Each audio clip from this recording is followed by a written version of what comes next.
আলাপ ছবিটির সঙ্গে তার সম্পর্ক অনেক দিনের।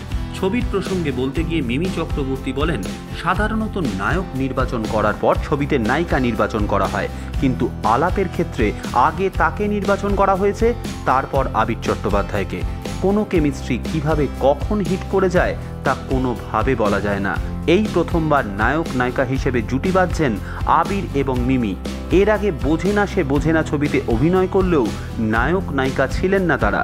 বাংলা ইন্ডাস্ট্রিতে কি নেপোটিজম আছে? এই উত্তরের প্রসঙ্গে মিমি বলেন, বলিউডে নেপোটিজম খুল্লা করা হয়। করণ জোহার কাউকে নামাতে চাইলে সরাসরি কোনো স্টার কিডকে নামান, কিন্তু টালিগঞ্জে পিঠে ছুরি মারা হয়। পিঠের পিছনে কি চলছে তা জানতেই দেওয়া হয় না। বাংলা বাণিজ্যিক ছবি কেন সেইভাবে উঠে আসছে না? সেই প্রসঙ্গে মিমি বলেন, এর জন্য বেশি দায়ী একটা সম্প্রদায় এবং সংবাদ মাধ্যম, যারা বাংলা বাণিজ্যিক ছবিকে বাজে এবং অন্য ছবি থেকে টোকা বলে মার্কা করে দিয়েছেন।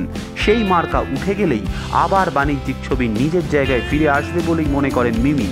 আবির চট্টোপাধ্যায় এবং মিমি চক্রবর্তী ছাড়াও ছবিতে অভিনয় করছেন স্বস্তিকা দত্ত, কিঞ্জল নন্দা, দেবপ্রিয় মুখোপাধ্যায়, তন্নিলাহা রায় সহ আরও অনেক শিল্পী। ছবিটি পরিচালনা করছেন প্রেমেন্দ্র বিকাশ চাকি। আগামী 26শে এপ্রিল প্রেক্ষাগৃহে মুক্তি পেতে চলেছে ছবিটি। সম্পূর্ণ অন্য ধারার এই ছবির জন্য অপেক্ষা করে আছেন সবাই। এই ধরনের আরও ভিডিও পেতে এবং এই মুহূর্তের সময়ের সঙ্গে আপডেট থাকতে এখনই সাবস্ক্রাইব করুন টাইমলাইন ক্রিয়েশন।